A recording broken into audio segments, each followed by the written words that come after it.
intercepted by Goolsby. Touchdown, Goolsby.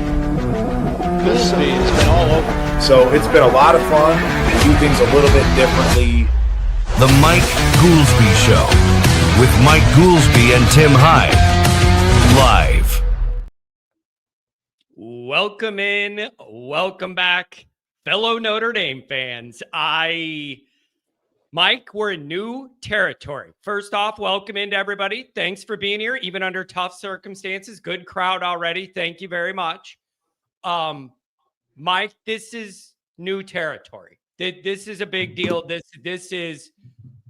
This stuff's going to leave a mark. And I'm happy to have you here. Maybe you see some things differently than I do and the fans do. Maybe we're all on the same page.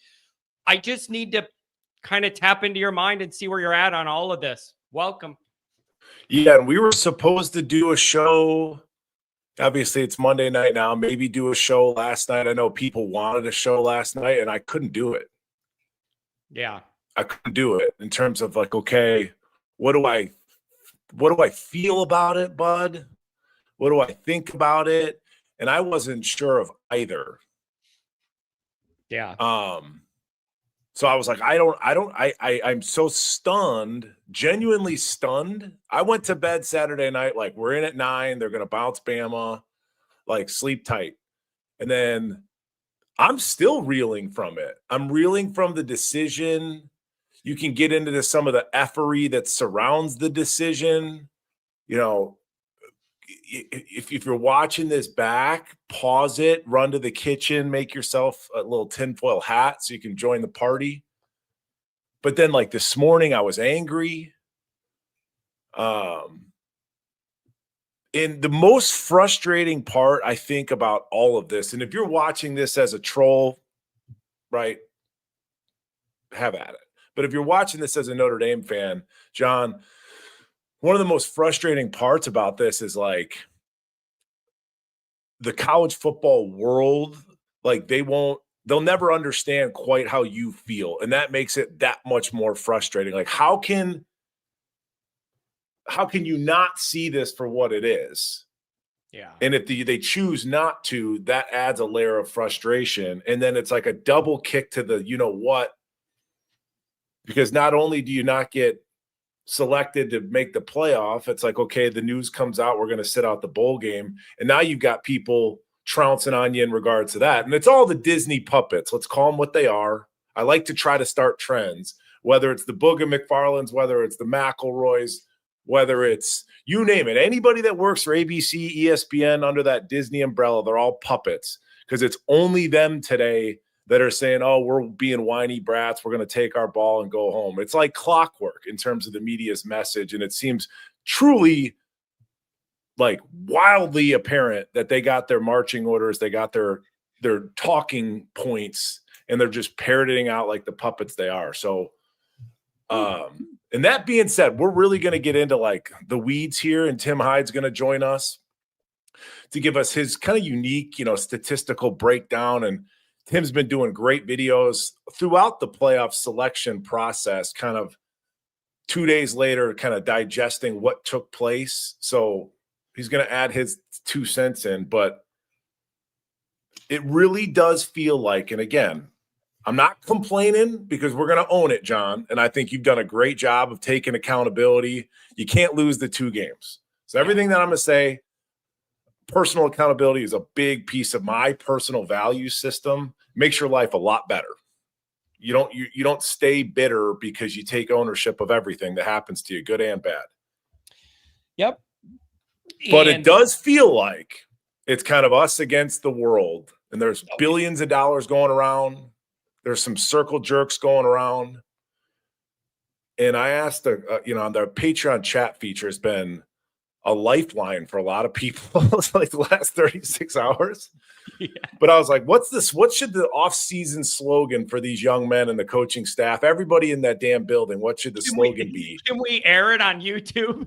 Because it might just be a T-shirt with a middle finger everybody in the Notre Dame family walks around with, directed towards anybody who sees it. So, and I guess we're 90s kids, right? You're 41, I'm 43. There was a band back in the day, Rage Against the Machine.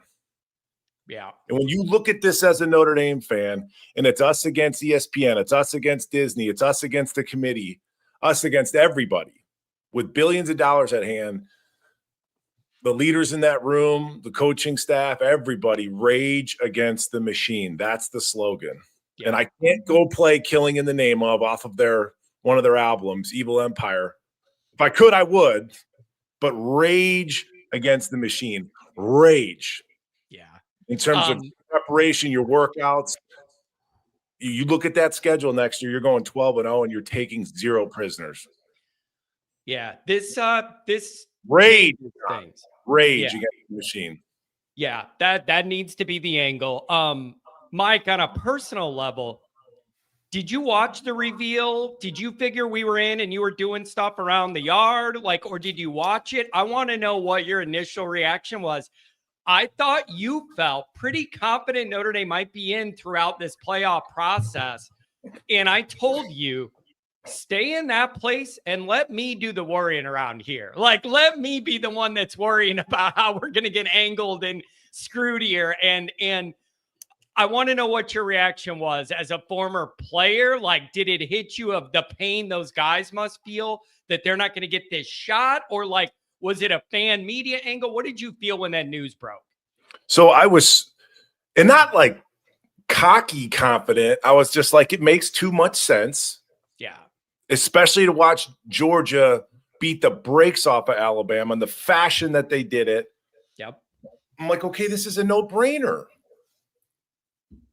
for all the reasons. Mm-hmm.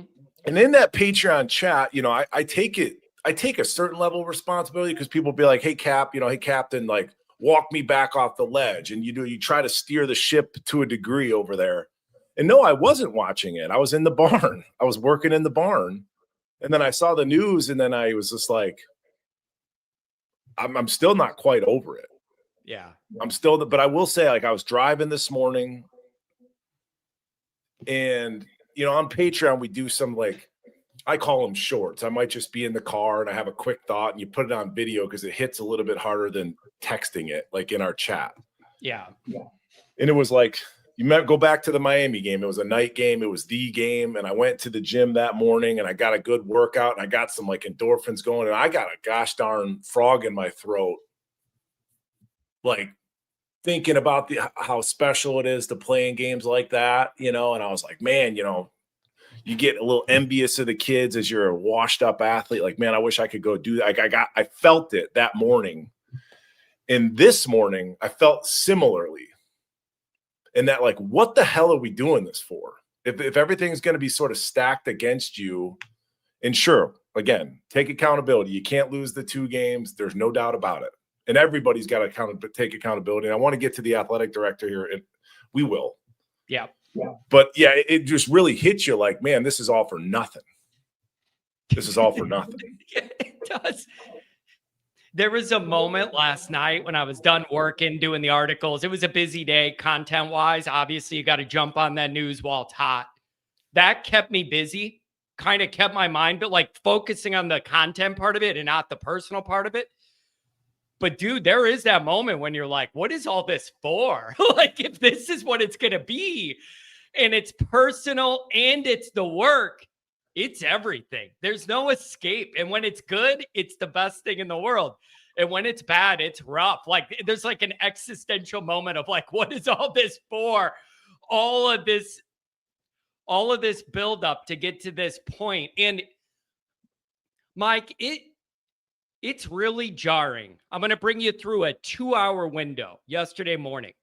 You woke up with tremendous odds in your favor to make the field, right? That final betting thing, Miami, Notre Dame. Literal minus 2,000. I mean, it's a shoo-in. Literal odds, yeah. So you woke up with those terrific odds telling you the betting markets favored you to pull this out. Meanwhile, you also had the 3rd best odds to win the championship. Not even 2 full hours later, it was all over. It was all over. I've never seen a shift like that in a 2-hour span from having all that stuff stacked in your favor to it's over. Not even like it's over, we're not in the playoff, we'll go to a BS game, but at least we get to see the guys one more time, see the young guys. No. It's over. Turn in your helmet. We'll see it for spring ball. Like, there's winter workouts, but that fast from 100 to nothing, I don't think people have caught up to it yet. That's jarring. It's jarring. It was jarring. And yeah, the timing, the announcement, I was listening to John Bryce, who again does a great job. Fantastic phenomenal job. One of my favorites in our circle. Oh, he's absolutely. It's almost unquestionable. But he was talking about it was 17 minutes to the second, give or take, where, you know, the news breaks, we're not in the playoff, that the announcement came out that we're not playing in the bowl game. So it was like two double positives in terms of both the the likelihood to win the whole thing, the likelihood to make the playoff, and then it was a double doink, as it were. You don't get into the playoff. Oh, and then now you're not in a bowl game. And then you have to just take it all day, where all the Disney puppets, all the ESPN talking heads are basically kicking you while you're down based off of, hey, we are not going to play in your stupid, meaningless bowl game. We'll take a $10 million loss, right? Yeah. But ESPN's going to take a $50 million loss. We're not – you guys screwed us to get another SEC team. And, the business, if you don't understand the business of who owns what, ESPN owns everything. And then they cut checks, just for people that are unaware, they cut checks to the teams that make it. You're in, you get $4 million. The whole thing is a circle jerk. And then you got to listen to the same people chastise you for sticking up for yourself, giving a middle finger to ESPN in this whole process. So it's been a really tough, close to 48 hours here. It really has been. And hopefully we can kind of walk through a lot of it, because I've got a lot of points, but I don't know where you really want to. Yeah, though. Here's one thing I want to bring up, and it's kind of piggybacking on what you just said. And I just, you know what, Mike, give me a second. I'm dealing with this chat. She's gone, you guys. I've had enough. I tried to be patient with Nicole, but she's had enough. She's gone. I like that some of the trolling is okay, but she's gone. So I got rid of Nicole for you guys. So I don't believe everybody fully understands this, Mike. I don't think people get it. It is not a conspiracy theory to look at the contracts ESPN has with the SEC and the ACC, and then look at what happened in the rankings and the two teams and conferences that ended up winning on bracket day is Alabama in the SEC and Miami in the ACC. It is not one of your tinfoil hat conspiracy theories to look around the room, know the money involved. That group has all the power, has the committee, has the TV show, has all the angles here. And the two groups that they're in contract to make money with are the two big beneficiaries on the final day. And they didn't even do that right. They didn't even do it to where you could pull it off, because their logic was so bad at how they arrived at the conclusion. They couldn't even really fake what they were doing right, because the narrative and the meandering we got to that final ranking makes no sloppy. sense. It was very sloppy. It's not a tinfoil hat theory for me to look at it and go, they make money with the SEC and the ACC, and it seems like they want them to make it. What is going on here? Like, does that make Notre Dame people conspiracy? Am I in QAnon now? No, it makes it. So there's a couple things I've retweeted. And again, I the entire playoff selection thing, I was quiet on Twitter, because it's in a way, it's, content farming, right? You're trying to get clicks, trying to stir the pot. And I was like, I'm an adult. I don't have time for this. What's going to be is going to be, right? But today it's changed a little bit, just because you're defending your program and you're defending the school and you're defending Freeman, all the things, and just nothing in general, whether it's good or bad, John. And I've been consistent with this, whether it's Greg McElroy telling you that we had the best offensive line in the country preseason, shut your mouth. When it comes to national talking heads, these Disney puppets talking about my program, it makes my blood boil, dude. Yeah. It's like I'm seething still.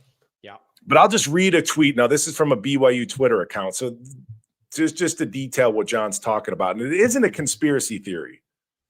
And if you can't understand this, you lack the ability to critically think. And that's going on in society in general. Like, people are getting worse at it.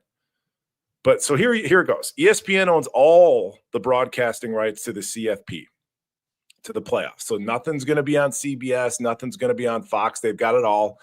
And think back, they're going to have it on like 6 different channels. They're going to have the Manning cast. They're going to have the jumbo, the blimp cam. Like, they're going to have 6 different channels.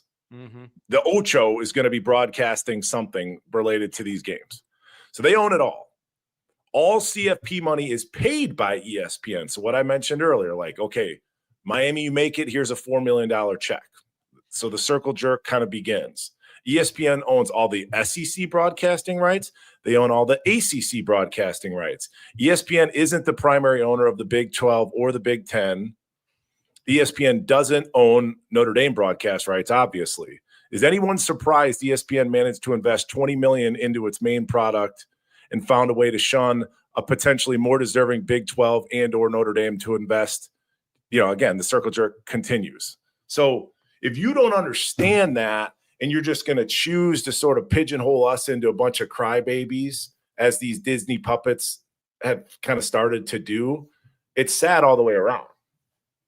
Yeah. It's sad all the way around.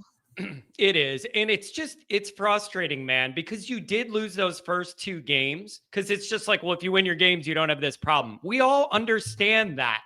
Yeah. But just because you lost your first 2 games doesn't mean you're not entitled to a fair and clear process down the road. And that's not just for Notre Dame. That's for everybody. I've been saying this the whole time.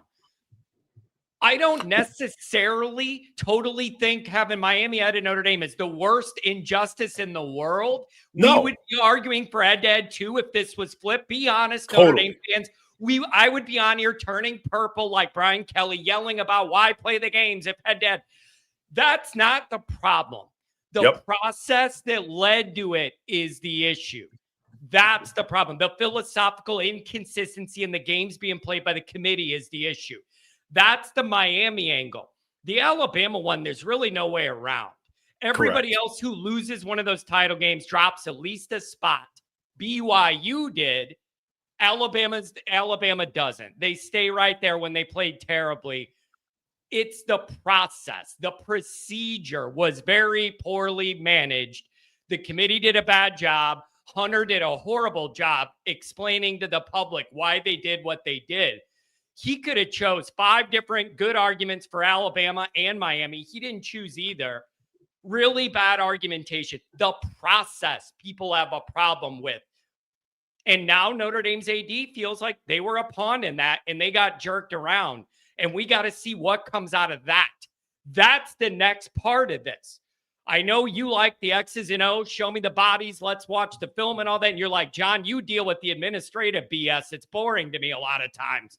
Yep. Well, this is exciting for me because what's Bavakwa doing here on this media tour, ripping the ACC, hitting all Dan Patrick on the McAfee show, doing all this.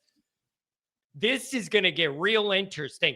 Permanent damage done to that relationship between Notre Dame and the ACC. Where's Pete going with this? That's the next step. It's wild. So the sport is broken.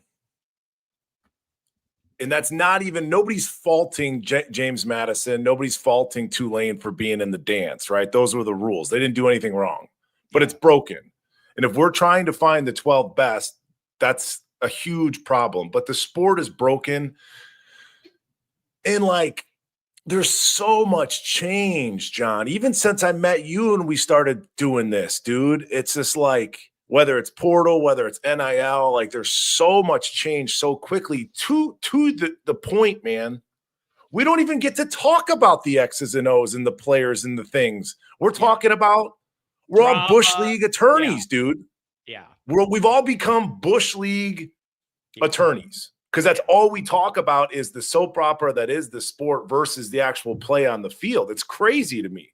We've all become lobbyists / politicians / wannabe business attorneys, whatever. It's crazy to me, and it makes me sad, dude. Yeah, it's dude. I see Tim Hyde backstage. We're gonna pop Tim in and get this thing really cranking up. I've got like 5 more minutes worth of thoughts though before we let Tim jump in. Yeah, I want to do that. I want to get to your thoughts. There's a couple super chats. I'm going to read those, so we'll make sure we're caught up, and then we'll pop Tim in. Mike, all of this drama with the CFP, it really took the raw enjoyment out of November college football because it wasn't even about the games. Twitter was dominated by the drama with the rankings and everything. Like, it took a little of the fun out of the actual football that November should be, where everybody's jockeying for position because everybody's defending their position and it's all subjective. And if you have an ND in your logo, I know your angle. And if you have a Miami logo, I know your angle. Like, and then everybody makes their arguments. And nobody has beef.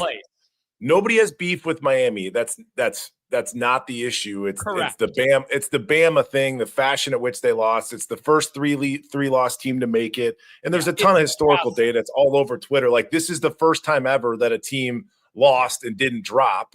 But then we say conference games don't matter. But then if that was the case, why did BYU drop and Alabama didn't? There's no consistencies, and that stuff's inarguable. Now, in regards to Pete Bavacqua kind of doing this media tour a day late and $1 short.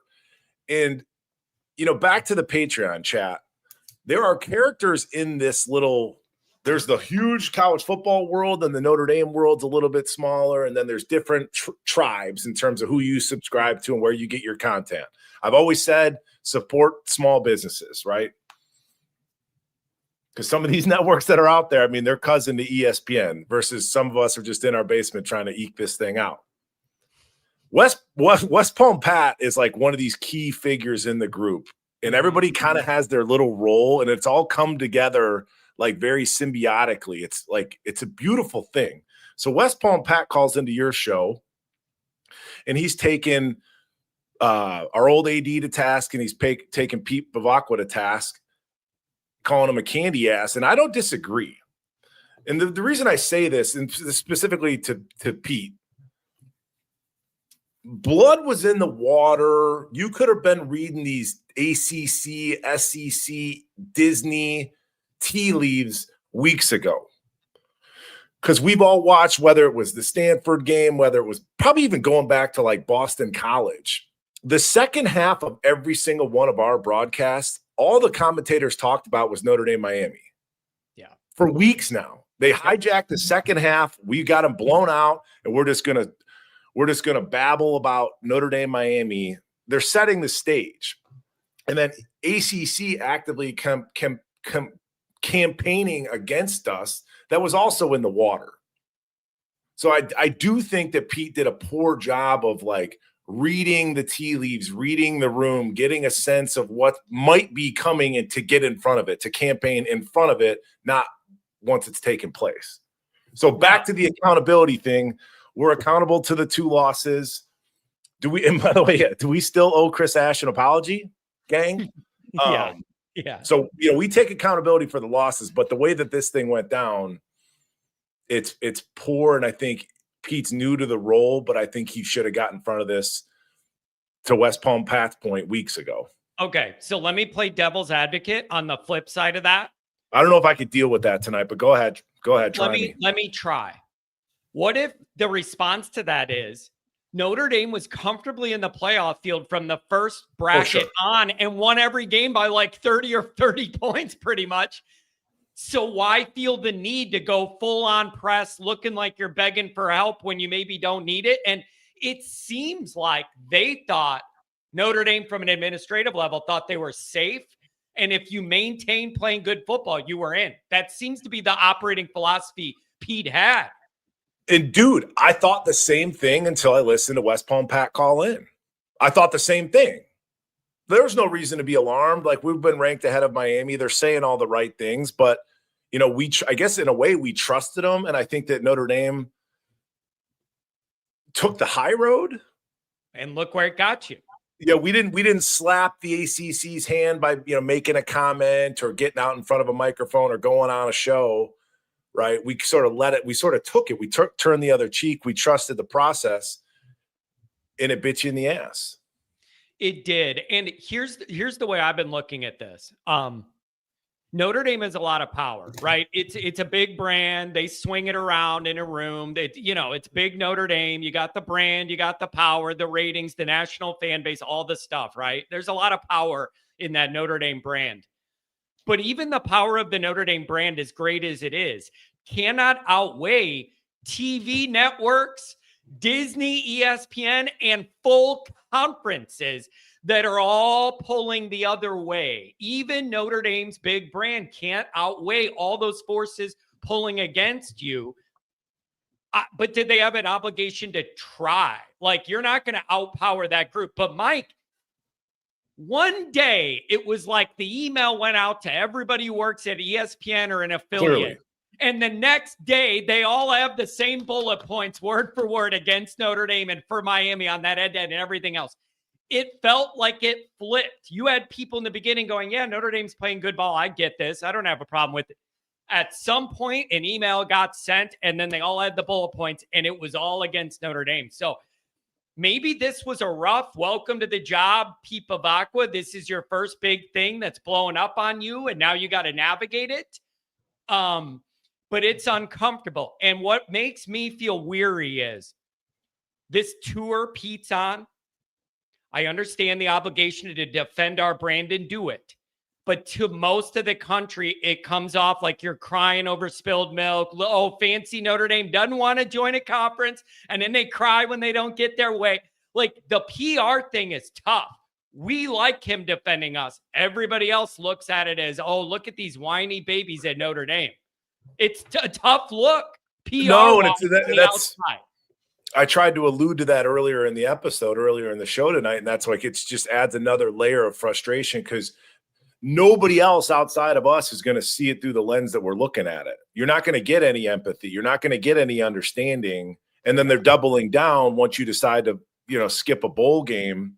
And again, Mark Ingram, Heisman Trophy winner, all-time great at Alabama, he said they shouldn't be in.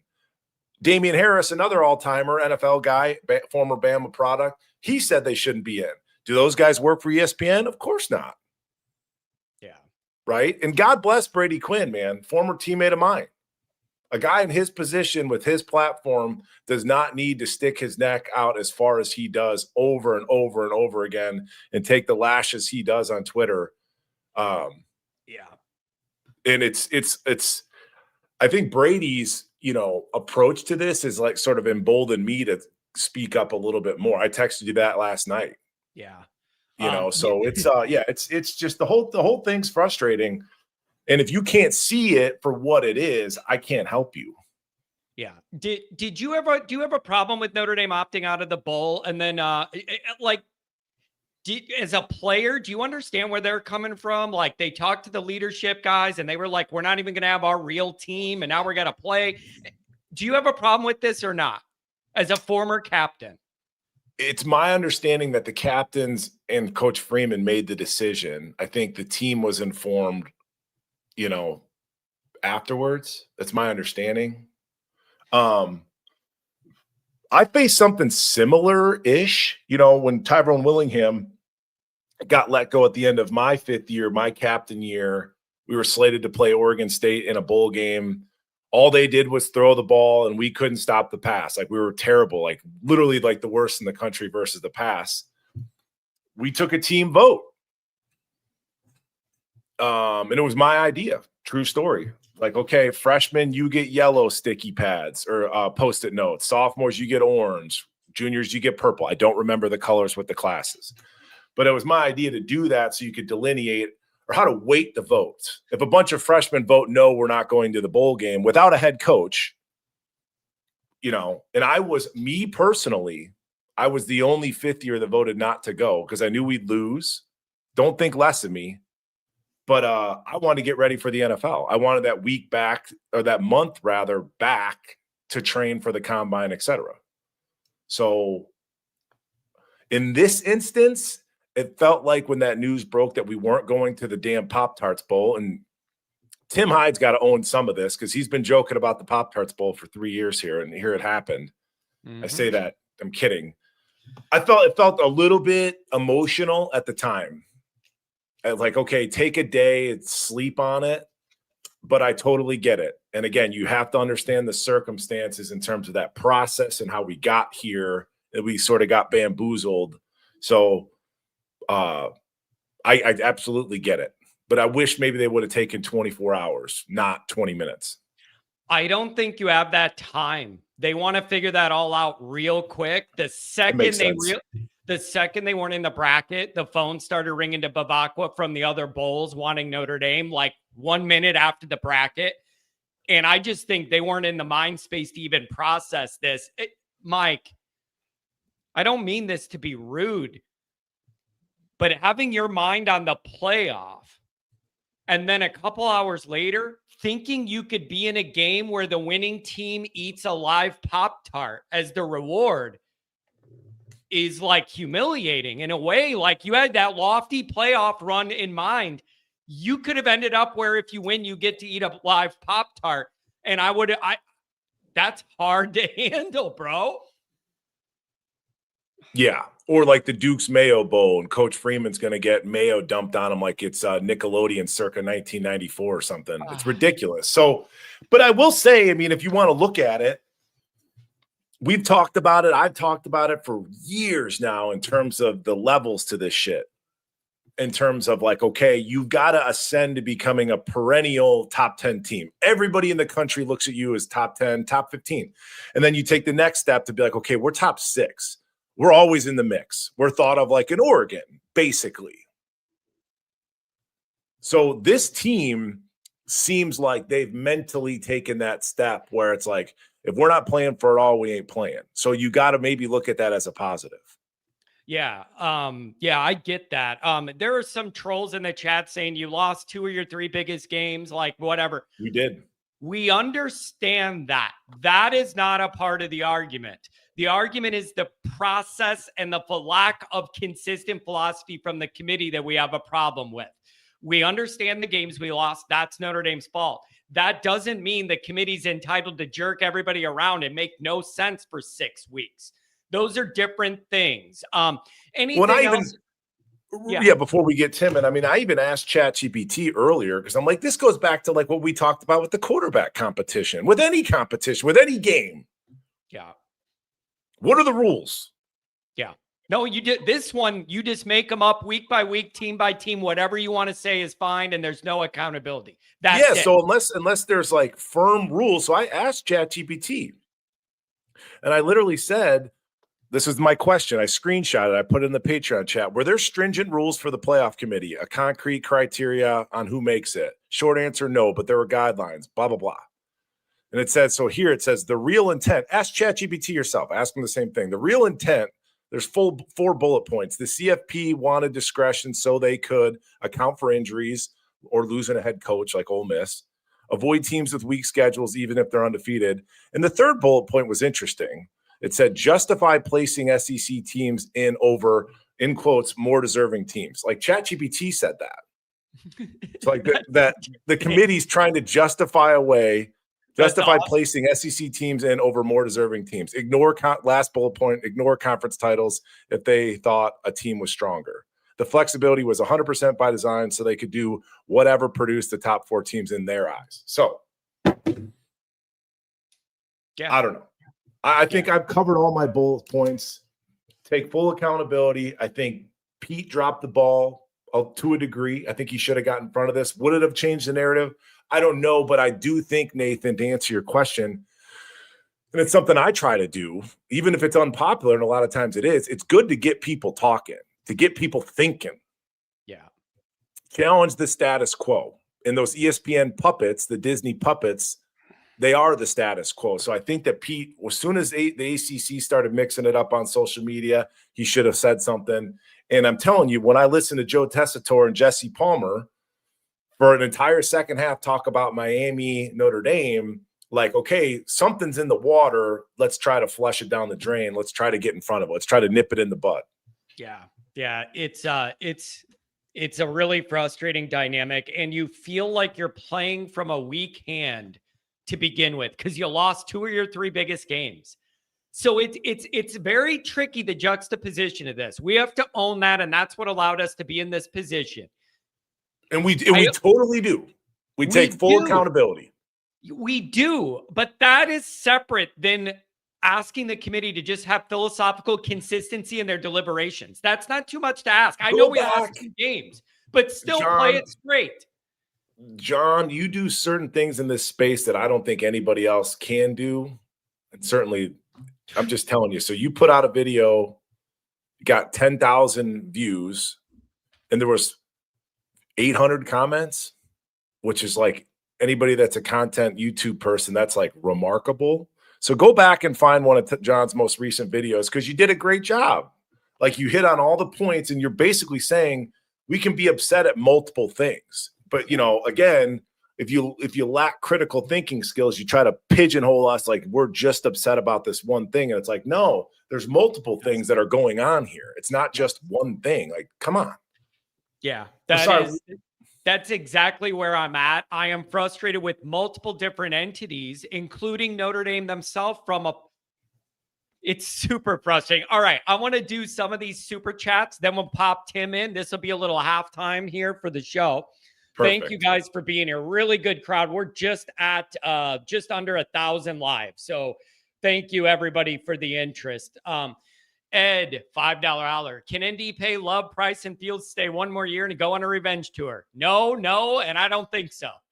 Right? Like I think they're all gone, I think.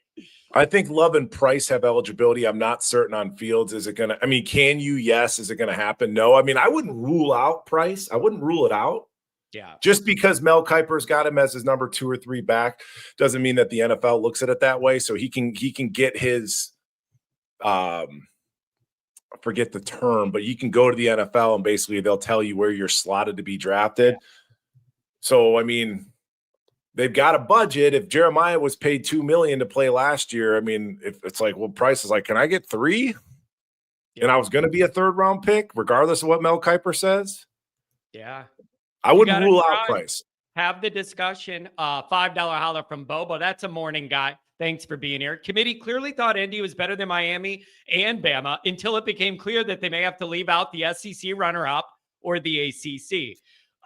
Duke winning the ACC was the final nail in the coffin, and Hunter Yurachek lied to America when he said that the ACC discussion didn't have any part in this. I 100% cannot and will not ever believe that. They thought, what's the path of least bitching here? Pissing off Notre Dame and not a whole conference was what they went with.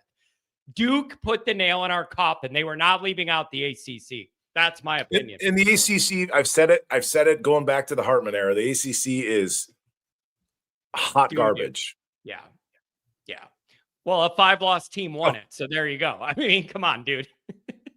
In Miami wasn't even in the game, in the championship game. It's unbelievable.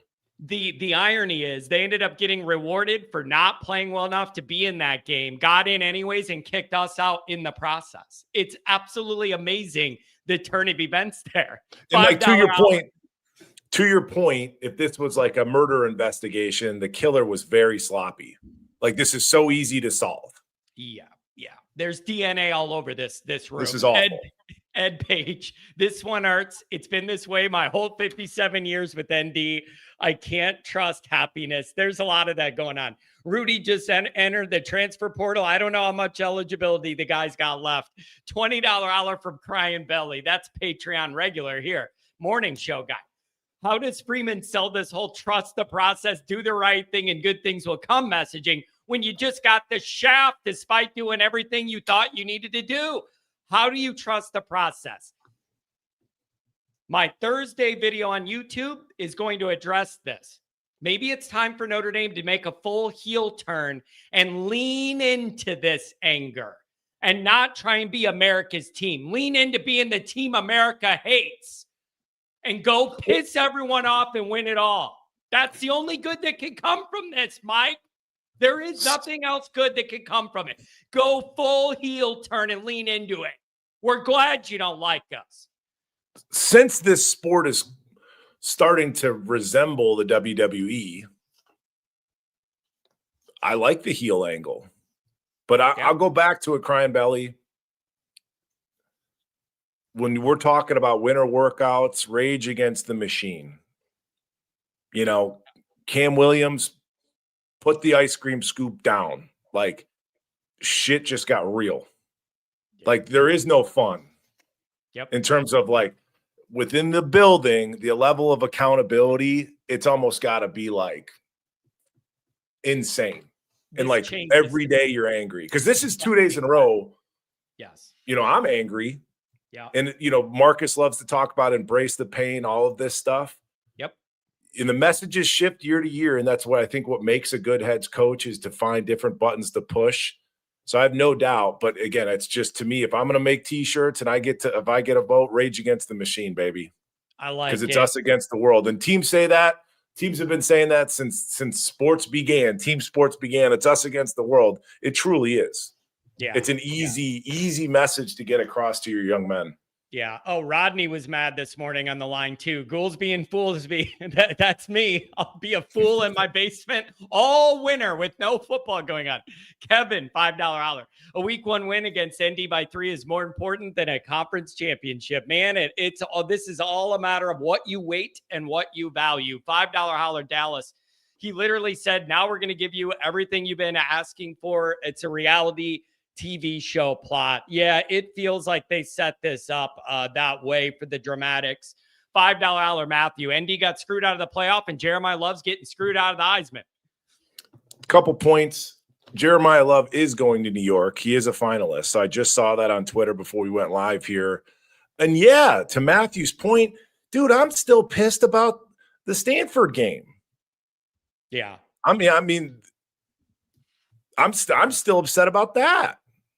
Yeah. The best ever do it at Notre Dame gets robbed because some prick decided to put a knee into his chest illegally. Dirty play. So, like, yeah, it's just the end of the season, man. It's just anyway, moving on.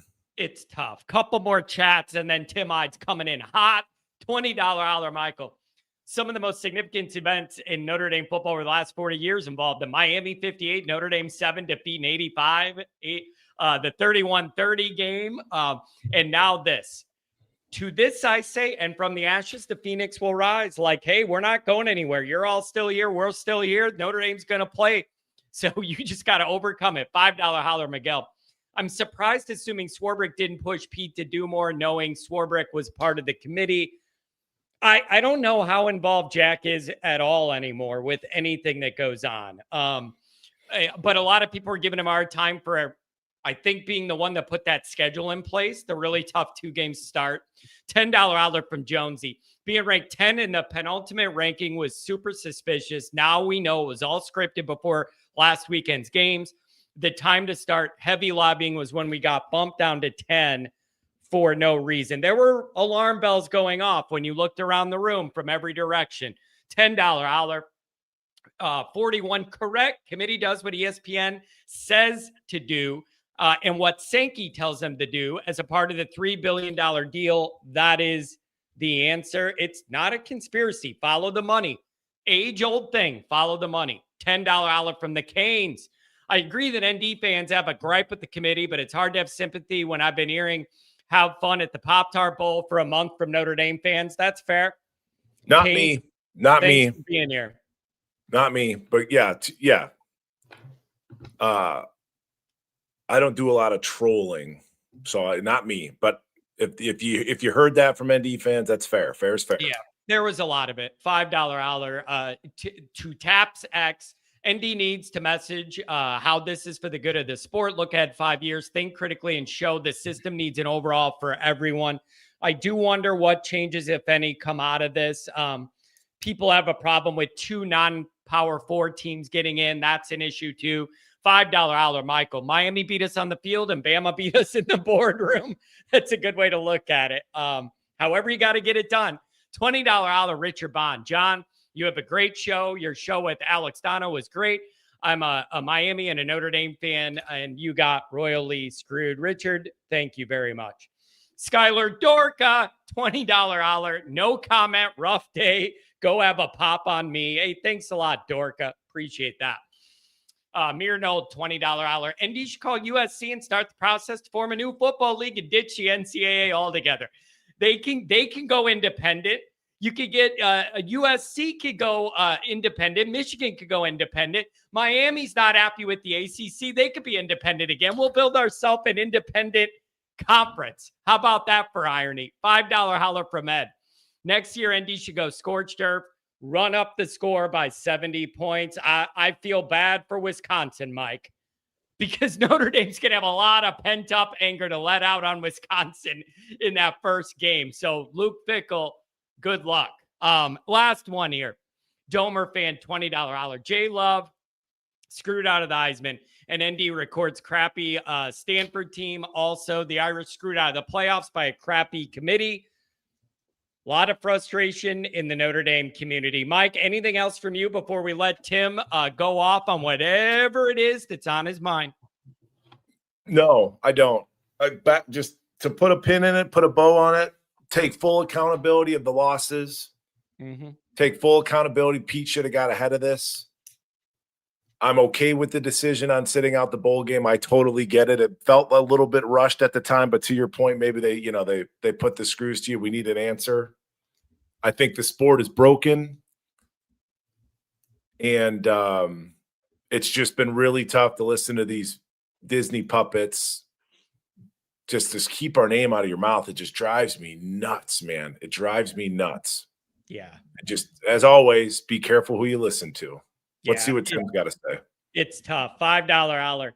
New shirt, the Catholics versus the committee. Hey, don't be giving away some of my shirt ideas. There's a couple things in the mix and also a mantra for next year coming on a shirt. I'm working on it. Tim, welcome in, buddy. What's up, everybody? It's been a interesting conversation listening to you guys. So here we are, the day after, right? The day after. When all hell broke loose yesterday. That was, I was listening to you guys. It's like, I literally, I was driving down to Boston, and me and my son were watching the thing in the car. And I was talking to some buddies yesterday at the Christmas parties, my wife's side of the family. I'm sitting there driving. I got my elbow on the console. I'm holding my phone. My son's behind me. We get to 8. I'm like, here we go, buddy. And when you see the A, I was like, I lost it. I was like, what? And then obviously they sit there and talk for 2 minutes because they know what's coming up. And then with Miami, I just turned it off. I'll be honest, I've been like gonzo for the last 24 hours, so to speak. I popped in the Patreon chat a little bit earlier today, and guys were dude, the text thread's like 6,000. You can't even catch stuff that's so giant. Just everyone, airing out grievances, and it's pretty awesome though to read it. Right, it's almost like an obituary. Guys just going off, and everyone just consoling one another. So Tim, I'll be honest, I've been out of it. The only thing, I was on Twitter a little bit earlier, just seeing some of the stuff. I watched Pete's on Dan Patrick. I haven't heard a drop. Sorry, Kennedy, I didn't watch your show today, but not a drop of anything from Notre Dame people. So I'm just like, I took a little pause just to relax, and I saw the AD's got his press conference tomorrow, so I can't wait. I think they're going to say we're bye. You just listen to what Pete Pawaka said today. They're done. What was permanent? Permanent means permanent. We're done. Whoa, Tim, we're breaking news, Tim, because I'm waiting to see what drops from him saying permanent damage. What's permanent? What do you think that means? Well, that's what I'm asking. And practically, what does it mean when you get up there and say permanent damage? Yeah, what permanent. Permanent means forever. You put concrete down, you put your hands on it. We got a new we bought a new home, and some yo-yo sat there and had his dog put footprints on the side of our house. And we're like, dude, what are you doing? It's like, this is our home. You know what I mean? Goolsby puts a slab of concrete down. It's freaking, he put his dog paw prints on there. Guess what? Those are permanent. unless you code over it. So we'll see what he does. I think he's going to pull out. I think he's done. I mean, he talked about 24 sports. They could find. I mean, hell, they could go to the Big East. They go to Conference USA or whatever. I don't know. I'm just throwing things out. Here's the question, Tim. Let me ask you this, Tim. This has been on my mind since hearing Pete's comments on the Dan Patrick Show. It's really easy to say, screw the ACC, we're mad, we're out of there. But it's a lot more complicated to actually do when you consider it's not just football, but it's all the other non-revenue generating sports, the Olympic sports, all of that stuff. Here's an idea, Tim. I'm wondering if there's already the beginnings of an exit plan from going back when the ACC looked like it was going to crumble and dissolve and fall apart not that long ago anyways. Pete, they may have had to go ahead and make a backup plan in the eventuality that conference dissolves and falls apart. You got to know what you're going to do next. I wonder if he can pull out that binder now and go, look at here. I'm already 3 steps down the road on you. Well, he's an athletic director. He's always thinking of these things, right? You always got your short list of coaches, You got the Marcus Freeman and New York Giants buzz out there. You know damn well he's got a short list if Freeman goes to the NFL. So you're always prepping. And then you have, I mean, just go back a year ago or less than a year ago, 9 months, whatever the heck it is, where the ACC, kowtowed to Miami, Clemson, Florida State, saying we're going to give you guys more money, via the television because you're the 3 that are on TV the most of the time. You got better ratings. And then obviously with the Clemson deal, it's been talked about Florida State, Miami doing a more of a Notre Dame deal, which led to all the Dukes and the BCs, the Syracuses and Va Tech saying, whoa, if they're getting more money, what about us? So then the ACC is like, okay, when you play Notre Dame, you're going to get this percentage. So Notre Dame's a huge thing to the ACC. And by those clowns, to me, the tipping point was the 24 hours Miami Notre Dame game. And it's like, okay, well, very subtle. Yeah.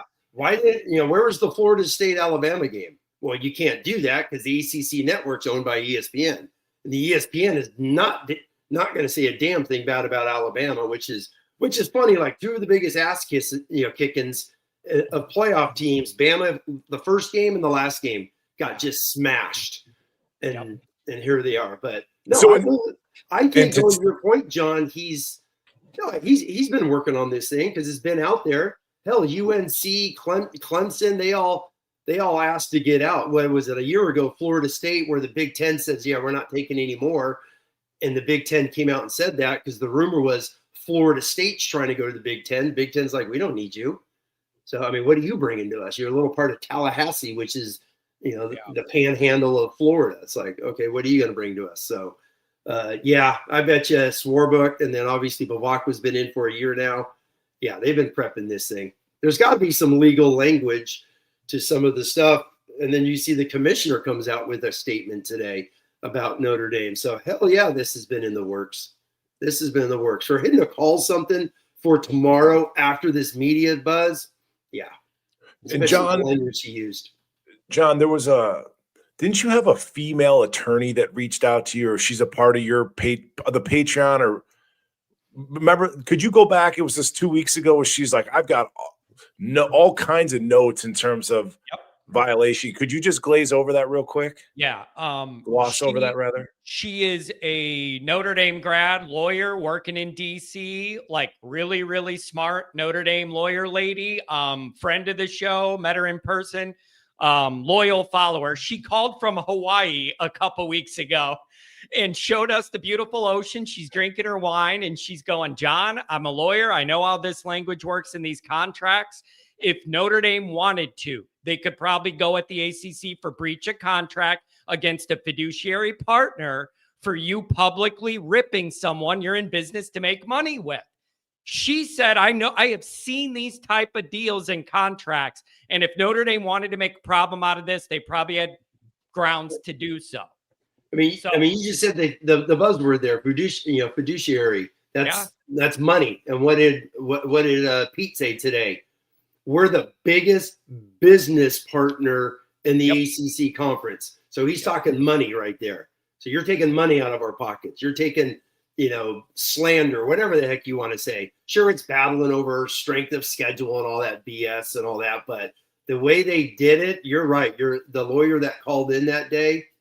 Yeah, I mean, she's spot on because it's all language in a contract, just like the contract that's always been speculated that's in there of saying if Notre Dame's going to join a conference, it has to be the ACC. Well, Notre Dame just pulls out of the damn ACC, which I'm sure they can. And I saw someone in the chat right here. I think it was Mason. I just saw Mason who said, he doesn't think Notre Dame could do that, but they can because number one, who owns the ACC? ESPN. ESPN doesn't give a rat's ass about the ACC. They don't want the ACC network. They're spending money. I mean, come on. They're spending money on the ACC network, which is Wake Forest, Boston College, Syracuse lacrosse, and these programs where they would rather have SEC cash flow nonstop. That's why the ACC keeps going to the ESPN. And they remember a year ago when all this stuff happened 18 months or so ago with the grant of rights. And ESPN says, yeah, we'll talk to you in 2036 because they don't care. We're not changing the contract. You're not getting out of it. You're taking your pennies that we're giving you and you're going to take it until 2036. So, yeah. I think Notre Dame's got a hell of a lot more power than people think. Here's the other part of this. The new restructured ACC payout deal, because all their members were upset because of the bad TV deal and everything, they're going to start rewarding the teams that have higher TV rankings with a higher piece of the pie. That's where Notre Dame really helps all of those ACC teams. Because if you play Notre Dame, you're going to do really damn good rankings, no matter how good you are, or ratings on TV. Yeah. Like, honestly, Notre Dame helps every program they play in the ACC. They're going to help make more money, and you're on Twitter blasting us. And so it's like you don't want to be our partner, I guess. And those games are on ESPN. Pittsburgh on ESPN, ABC. Game day is like what the highest rated game day of this season. That one was massive for just Notre Dame Pitt because Notre Dame fans love that stuff. And Pittsburgh, what did Pawak say on McAfee's show where he's kind of making fun of Pittsburgh? He's like, yeah, we were their Super Bowl.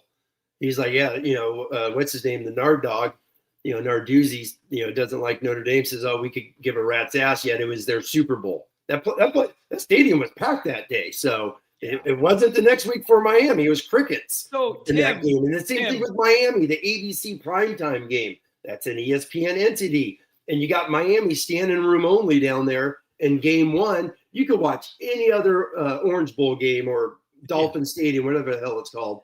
It's nothing like that when Notre Dame gets there. So the ACC is going to lose out. It just is. Tim, what would it look like if Notre Dame wanted to get out of this, either through court or paying to get out of the contract with the ACC? What do you think the most likely outcome is? Do you join a conference for the other teams and then patchwork a schedule together the old way as an independent? Or do you, what do you think comes next if they get out of this? What's the move there? Well, I know. Well, I mean, there's tons of Notre Dame fans that, number one, just want to go to the, oh my gosh, where's all the Catholic schools? The Big East, right? The Big East and basketball. Those are all the Catholic schools, St. John's and all those guys. So, it's all Xavier and all of them. So come on. I mean, those guys would take Notre Dame in a heartbeat. And when it comes to football, it's going like back to the Steve Sarkisian, crying thing, that he's been whining about. It's like, dude, ADs aren't going to say no to Notre Dame for crying out loud, especially when these conferences are starting to mandate you need to play 10 Power 4 games. So the SEC, the ACC followed suit. ACC didn't want to do it, but they had to follow because ESPN told them to. So they're all going to 9 games plus 1 Power 4. Well, that Power 4 is going to be Notre Dame for Auburn, for Texas, for Bama. They got a Michigan State coming up. Michigan's contract. People forget Indiana's coming up in a couple of years. So you got Indiana, I think, in 30 or 32 or 30, 31. Do you think one of those contracts will hold, Tim? Like you see how you have to play games. Hold on, you have to play games. So, does it have to be against a good out of conference opponent? You have to play Well, games. not everyone. Hold on. Does it have to be Notre Dame? Yeah. But that's the thing. Not everyone can schedule Baylor. All right. Not everyone's going to just try and get Central. 19 schools trying to get Central Florida in one season. You can't. There's only so many that it's going around. But like yeah, Texas, they'll probably. Tim, like the Texas argument, where their big gripe is we got penalized for scheduling Ohio State week 1, and if we would have scheduled Eastern Illinois, we're in the playoff, but because we challenged ourselves, we're out. Like, do you have any fear of Notre Dame leaving the ACC and then some of those big brands either drop off the schedule, back out of the game? You still think you would be able to do that and have a good, robust schedule? Sure, it's Notre Dame, but number one, on the Texas thing. See, that's Sarkisian just crying. He's whining. The only reason why Texas is even in the damn top 20, top 15, or hell before they got lost to Georgia, they were number 10. Why were they number 10? Because of the game against Ohio State. They lost to an 8-loss Florida school. They went to OT against 7-loss Kentucky, 7-loss Mississippi. Overtime games against those Mississippi State, overtime games. That's why they're outside the damn top 10 is the overall 12 games when you look at it. So the Ohio State helped them, just like some of these other games and other teams that play. Oklahoma. Oklahoma, you know why Oklahoma's hosting? They beat Michigan. There's your non-conference. They beat Michigan, who's a top 20 team, and they have a win, obviously, over Alabama. That's why they're hosting. Notre Dame had 2 of those games. They lost those 2 games. So that's why they were on the outside looking in. Man, this is tough stuff. Oh, it's crazy. It's Tim, I don't think the full reality of what happened is caught up with us yet, man. Like, you had the third best odds to win the title, and before you know it, your whole season's over. And it's like, now this has transitioned into a whole new drama. You didn't even have a full day of the CFP drama. Now it's all this Bavacqua AC. It's Notre Dame's always.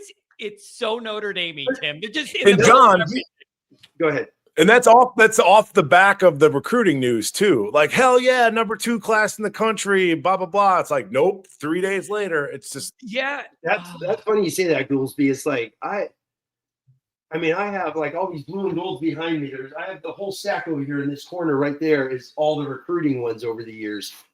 I watched 0 seconds on recruiting day. It's like the first time in the history of my life I've never even cared about recruiting because it's playoffs. We'll talk recruiting. I hate the recruiting calendar to begin with. I think it's stupid these guys are signing before they finish. It's just so dumb before the season's over and all that. So they got to fix the entire damn calendar is what they got to do, so you don't have Lane Kiffin and shit. Someone said half of the teams in the playoffs don't have a head coach is leaving and coordinators. Like Oregon's got their OCDC leaving, Ole Miss gone. Charlie Weiss is going to coach, but then he's leaving. You got Tulane head coach is leaving, JMU's coach is leaving, and then there's a couple other coordinators I saw on other teams that are going to be leaving. So this is like crazy. But going to your thing, John, when I logged in and got in the green room, first thing I heard you talk about was the betting odds. And I'm like, I'm not a gambler. I can't follow that stuff to save my life, but it's like, it's kind of crazy. And then Notre Dame's AD talked about it. Like, here we are just yesterday. We woke up yesterday morning and everyone's picking us to be a Heisman or a Final Four type of a team. 6 hours later, we have 0% at it. It's like, you're just done. You're just done. And I heard you guys talking real quick about, this whole thing came down to, and it's crazy because this is the whole freaking debate is everyone made it the Notre Dame Miami debate. And it's like, there's freaking Alabama just hovering there with playing crappy football the last month. Yeah. And ESPN would be damned to mention those guys. Just wouldn't mention them. How the hell do you lose? I was at a birthday party Saturday night watching the game. And they looked Alabama. And it's like that's not Alabama, right? They got whooped. They got whooped. I think I don't have the stats in front of me. I think I saw posted he had 90 total yards after like 3 quarters. or maybe it was Negative- halftime or Yeah, something. negative 3 rushing yards, infamously, Minus John. 3, Which is baby. funny, Goolsby, because the week before on the Tuesday vote where they jumped Notre Dame because the committee said we really like the way they ran the ball against Auburn. And it's like, what? They have the 120th rushing offense. Who cares how you ran the ball against Auburn? You haven't ran the ball all damn year long. So Auburn gave them that game. There was like more than half a dozen drop passes. I mean, Auburn gave them that game. And I think Alabama's lost like 2 out of their last 3 or something like that. I mean, yeah. Well, Alabama goes 2-2 down the stretch. They beat 5-7 Auburn and a FCS school, a 1AA school. Those are their 2 wins in the last month. Which goes back to my point. This is my thing, which one of these days people are going to talk about it, and they don't, and I bring it up nonstop, is when you see those damn graphics and you see 10-2 Miami, 10-3 Alabama or whatever, and 10-2 Notre Dame, it's like, take out the freaking scrimmage. When is the media, when are fans going to just like, enough is enough? Stop counting the damn, it's a scrimmage. It's a scrimmage. You play an FCS school, they're FCS for a reason. They're not fully funding scholarships at the Division I level.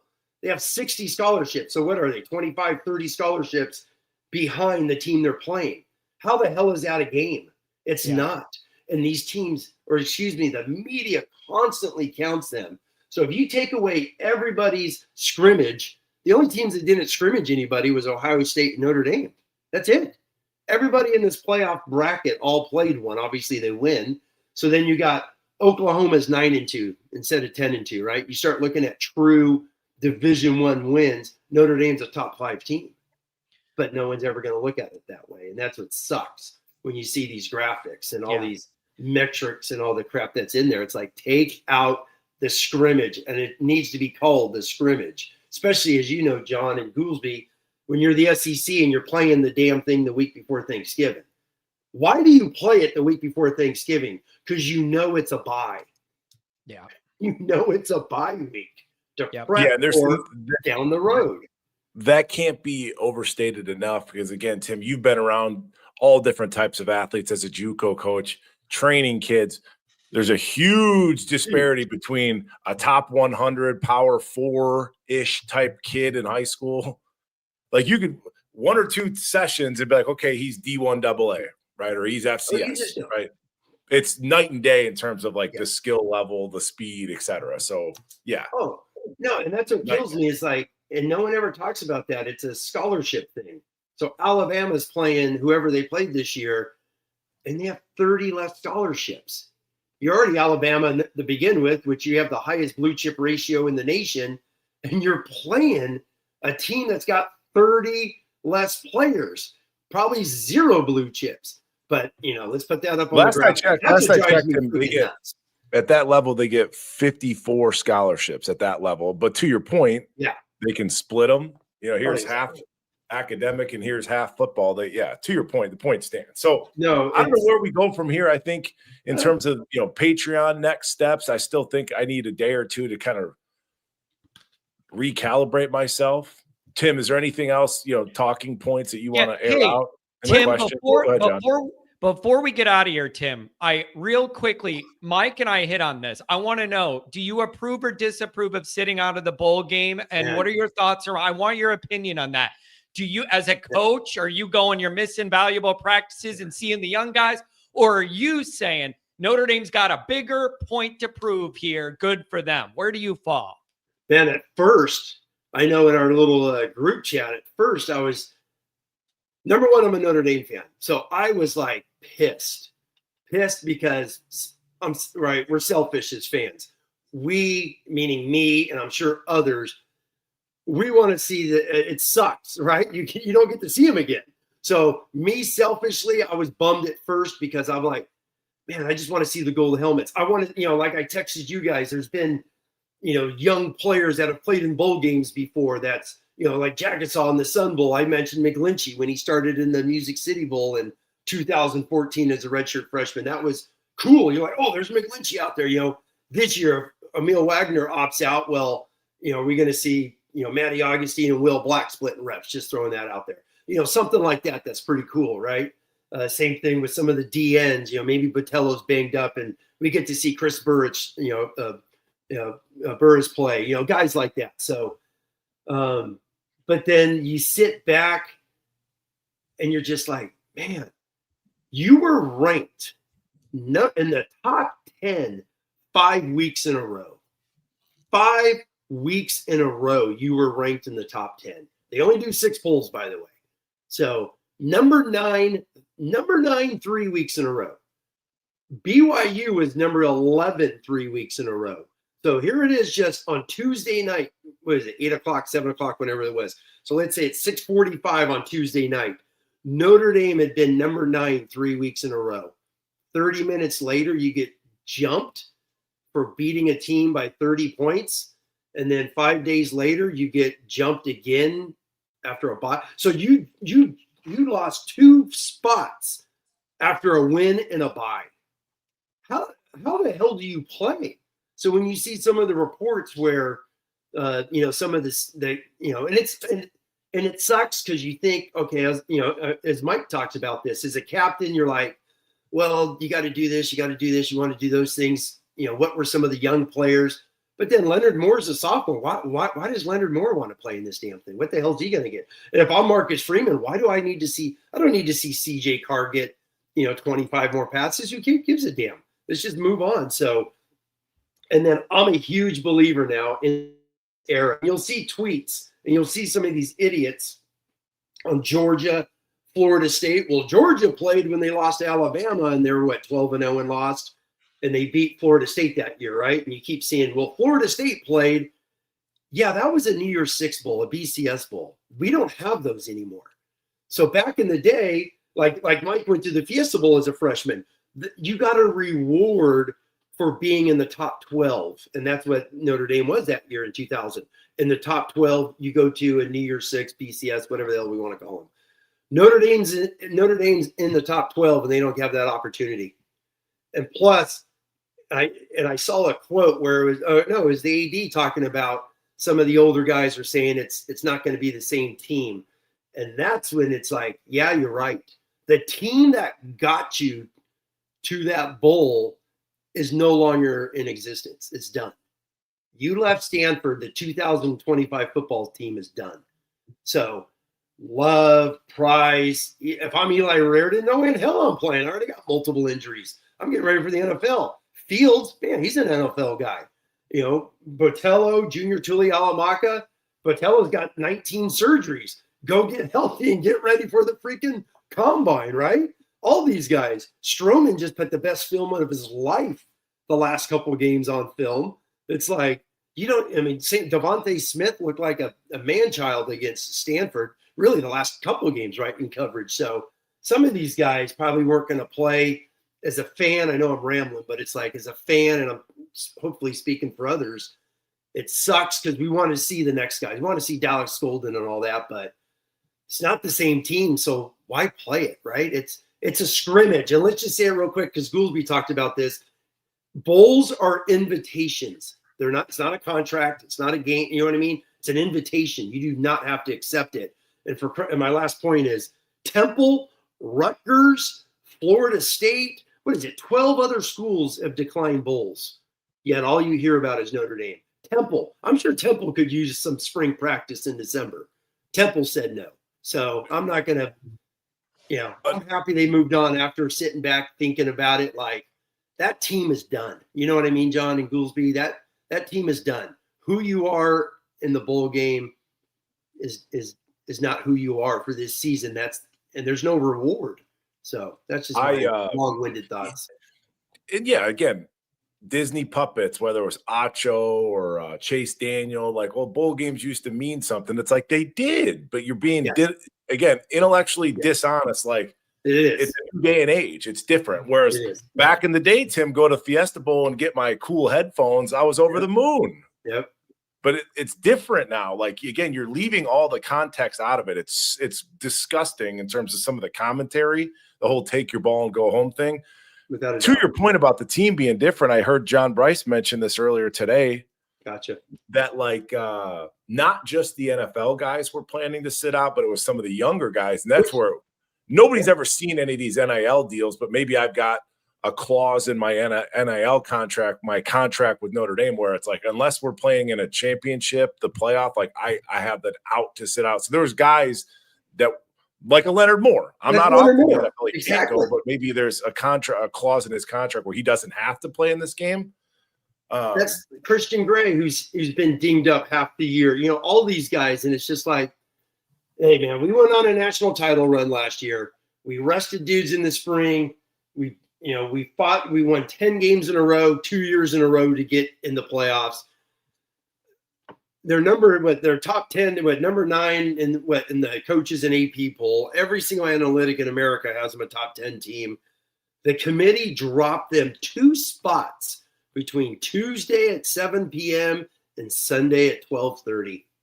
For what? For how? And and my lat is just here. Here's this sticky note. I saw this on Twitter, which I actually started going back to 2014 and going over all the lists, and it's like the only 2 teams that have never dropped is TCU in 2022. Well, hell, they went to overtime, so they basically played a tie. I thought it was overtime. Yeah, it was overtime, and so basically that's a tie. Okay, it's OT, and then Bama, a 3-loss Bama who lost by 3 touchdowns, doesn't drop a spot. And I know I was in Patreon, and it's important to note, Tim. It's obvious, but everybody else did drop. Historically, everyone. Huge point. It's like you got what is it, Provo Dave? I'll be Provo Tim. It's like what Portnoy with their slobbering all over Brigham Young. Dude, BYU. I know I tweeted this and I was talking about it with guys in the chat. BYU woke up Saturday morning, 11 wins, 2 versus a ranked team. Miami woke up 10 wins, 1 versus a ranked team. Guess what? After that game, BYU still had more wins and more ranked wins, a stronger strength of record and some of the other analytics, and they dropped. They dropped. Everybody dropped but Bama. And it's Bama's Bama. I get it. And lastly, you guys want to talk about the Goolsby tinfoil hat, man. Who were the last 2 out last year? Bama, Miami. Who are the last 2 in this year? Bama, Miami. They just flipped them from last year to this year and got them in. So, to me, I heard you guys. Where do we go from here? Knock on wood. Freeman's rallying guys. Freeman's bringing back a lot of these guys. I mean, there's so many guys that could be coming back. So hopefully, dudes are coming back.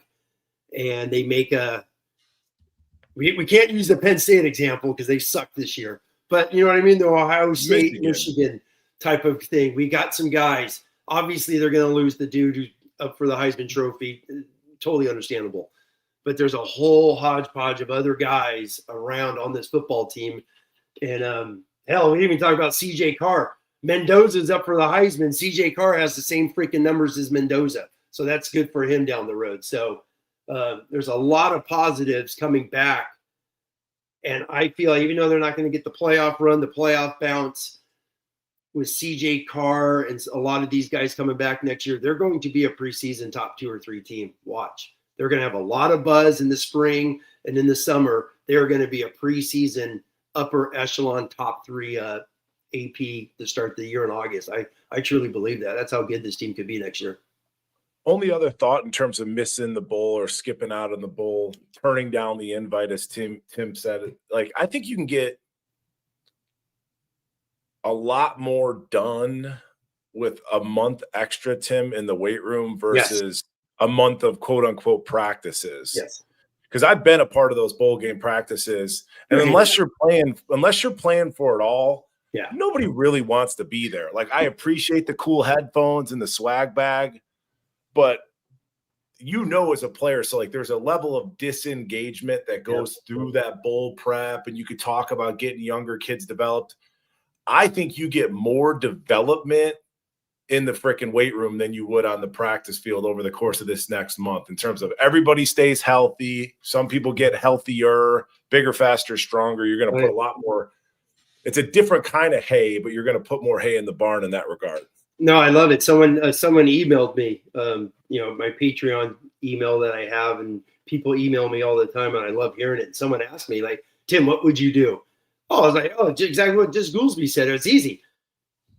Bam, relax. We're going to still meet in the weight room. I'm sure they're doing an end of season stretch, end of season light lift, just hanging out with those young guys. Will Black and Cam Herron and all these dudes, and all the linemen that they recruited last year, that redshirt, those guys are all lifting. They're getting ready to, come back and play. So probably doing some light lifts, study your butt off. And then obviously there's going to be no practices. So I'm curious to see, does Freeman send them away for 3 weeks? That's what I'm curious about. I'd love to learn that, because as you know, Mike, you're staying on campus and you go home for a couple days at Christmas, and then we'll meet you at the bowl site. Well, they don't have that this year. So do you do a traditional class to start, January 15th, let's say? Your ass is back in South Bend after New Year's, and we're going to start lifting 10 days earlier. I don't know. I hope it's not some 30-day lull. I hope it's a tighter thing, and they're working, stretching, at least doing something as a team right after New Year's Day sooner than normal. That would be nice. And I'm glad that you kind of brought this up.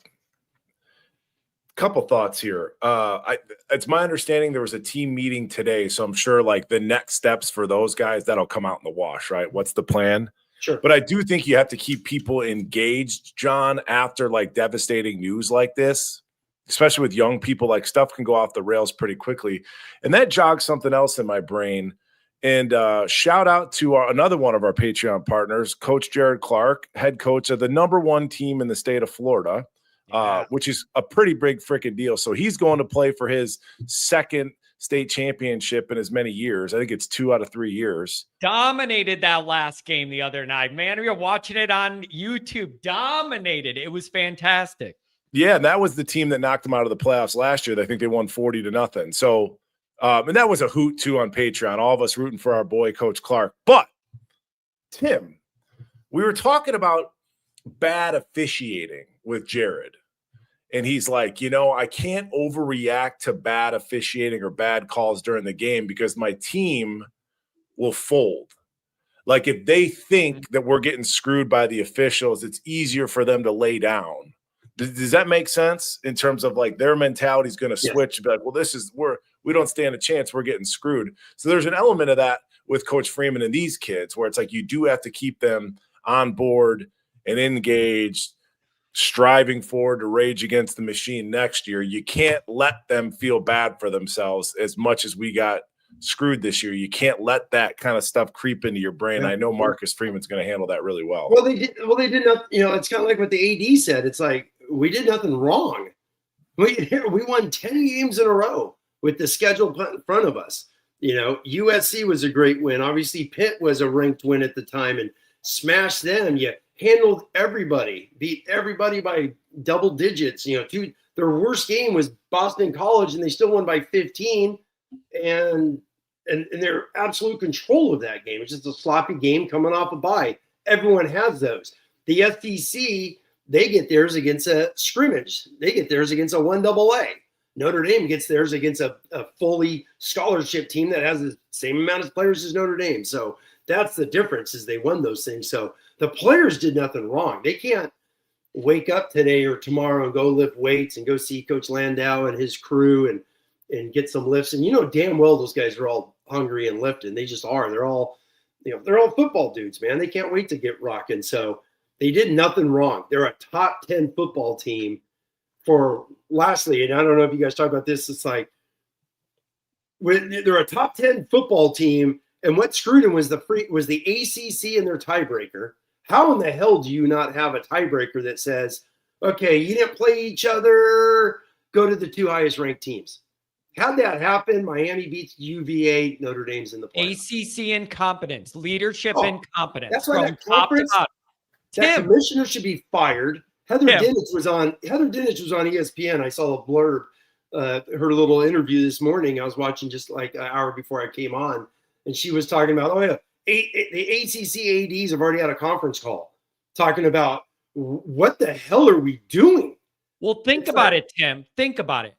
Miami missing the ACC title game. They ended up, not only they got rewarded for it, but it ended up booting Notre Dame out, and they got rewarded for it because they got in and that extra spot went to another group of 5 team.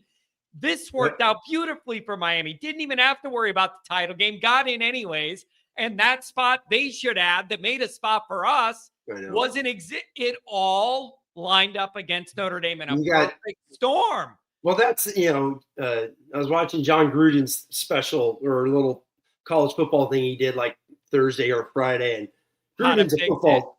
Yeah. I mean, Gruden's a football guy, as we know, and he's NFL 99% of the time, but he's learning this college game. And in his video, he was like, this is stupid. It's like no disrespect to the Boise's and the James Madisons and all them, but it's like, you're not winning 4 games in a row against the Big Ten, Notre Dame, and the SEC. It's like, this is a waste of time. And sure enough, right, when this whole playoff started, everybody wanted that 5 seed. Well, damn right you do. Oregon's my pick. I'm rooting for Oregon. That's the team I want because I can't root for the others. I got a good buddy who played at Oregon, so Oregon's got what are they, 4 touchdown favorites over James Madison. You beat JMU at home, then you get Texas Tech. Awesome. Oregon's licking their chops. And then they get to go get a rematch against Indiana. How excited are they? So the 5 spots gold this year. So, and then you got Ole Miss playing Tulane, who they already beat by 3 or 4 touchdowns this year. They get them again. Here you are in a playoff, and 2 teams are automatically like penciling in to the freaking next round before you start practice. Yeah, it's not a playoff. And Gruden was ripping it the other day, just like this is stupid. I heard Goolsby mention, the 12 best. It's not. You can't have it's not the 12 best, which sucks. If it's the 12 best, Notre Dame's in this damn thing, and the group. Bottom line is, and Nick Saban's talked about this. You guys go do your own thing, man. Conference USA, Mountain West, we love you. Sun Belt, all you guys get together and go do your own thing. Seriously. I mean, Miami of Ohio, Lance Taylor, 2 Notre Dame coaches battling this weekend in the MAC. Go do your thing. All you guys get together, go have your own 16-team tournament and get after it. If they did that, the world would be so much better because there's no Cinderella in football. Basketball, you could have it because you could have a stud who could dribble like crazy and you could get to the Sweet 16. It's not happening in football. It's just not. So that's great. That's really poignant, Tim. There's no Cinderella in football. None. You have a Cinderella just because of the physicality of the sport. I mean, that's just that. I mean, anybody can hit a 3-pointer, hit enough of them. But like lines are lines, you know what I mean? And if you have good ones, they're probably going to be pretty reliable. Yeah, you could get hot, make 1,000,000 threes, and upset the number 1 team, right? Like football's just not like that. But Tim, you're right on. You're spot on all that. Like nobody could say this is a tournament for the best 12 teams. Yeah. No one could say it isn't that. So I don't know what they change or what they do. What do you got, Mike? I want to wrap it up. Can we end it on this? Sure. Part of the reason that we love sports so much is it's a distraction, a welcome distraction from politics, from your everyday life, from the news cycle or whatever. It's a huge piece to that. But then also, and I hopefully more so, the reason we love sports, football, college football so much is it's the ultimate meritocracy, right? You get what you earn. If you're the best, you're the best, right? You win. There's a scoreboard. That's what sports is supposed to be. And it just feels like with this news, and I'm not being a crybaby, we're taking the whole conversation into account, that we're losing that. We're losing that distraction piece because politics and money and all this stuff is getting too woven into the sport. And then in the other bucket, there is no more meritocracy. And I don't blame James Madison. I don't blame Tulane. Them's the rules. but this current format is broken. And I just want to end it on that. Yeah, I think that's pretty darn good. I'm going to end it on one little thing that came from Mark with glasses. A reminder, continue to support Jeremiah Love in this Heisman thing and getting to New York for him personally, but the promotion of Notre Dame. And you're not going to have the playoff angle for the promotion and the recruiting and all the hype. We can lean now into the Jeremiah Love thing. That's about the biggest thing you have left now, to get behind and support that guy as hopefully he's in New York and all that. I think that's one last thing you have here as a Notre Dame fan in what has been a shortened season, unfortunately. It's now, and I'll say something on that. It's absolutely awesome. Just when you get that ESPN alert and you see Jeremiah Love tonight, I thought that was just, yeah. I mean, it's great. I mean, the last one to do it was Te'o and then Brady Quinn, and then before that it was, the Rocket. I mean, those are the last Heisman guys that have been invited to New York. So it's awesome for him. I think ESPN has their award show. How's that going to be? Marcus Freeman hanging out there with Leonard Moore's up for the Thorpe Award. You got Jeremiah Love's up for the Doak Walker and the Walter Camp and oh my God, what's the other? He's up for like 3 or 4 players of the year. So hopefully he gets one. I think that would be absolutely awesome if he gets at least one of them. So as far as the Heisman goes, my 10 seconds on that. Pavia, what he's done is absolutely amazing. Sayan's there because he's throwing to freakazoids. I mean, he looked mortal the other day. And then I'm telling you guys, Mendoza, he has more touchdown passes because they've thrown, you know what I mean? They've thrown the ball in the red zone more. CJ Carr's got Love and Price sucked up all the touchdowns this year. All the other passing numbers, Carr and Mendoza are basically identical. I think so. Mendoza's going to win the Heisman, they're saying, and it's just absolutely comical. The best player in America is Jeremiah Love. Goolsby said this 18 months ago. He's the closest thing to Reggie Bush. And I would even say he's up there with Bush and Rocket Ismail. When you see his highlights from his junior and senior year, it's freakish. He's better than Reggie Bush. Because Reggie Bush ain't playing fullback the way Jeremiah Love is, Tim. And I know, you've got ties to that SC program. Oh, no. Reggie Bush is made, but he's better. He's better than Reggie Bush, and his pro career is going to bear that out. They're just find another 10 seconds. Man, they should, and I know blocks don't win anything, but you're right. Just a highlight film of him just being, it's like Kyron Williams, the way he blocked. The unselfishness of Jeremiah Love on his blocks should have been highlighted, more. Highlighted more, the way he blocked, stole out for people. He's the best. He's a Heisman, and I really hope, because Desmond Howard's talked about it. Even Matt Leinert's talked about it. A lot of guys have talked about, you look at the best football player in the country is Jeremiah Love. And I really hope that, even in Stanford, some of his runs in Stanford were freakish. He's got more touchdowns than anyone in the country. So points per game, he's number 1. So hopefully it's like old Paul Hornig when he won the thing in 56. Points per game, the main guy. So I really hope that just sways and that Notre Dame love trickles over a freaking Indiana quarterback who threw for 220 yards a game. That's like Gino Toretta winning the damn thing in 91 or 92, whatever the hell it was. So maybe it's a tinfoil hat, Tim. Maybe they'll give us the Heisman as a consolation for bouncing us out of the playoff, because it'll be on ESPN too. Yeah.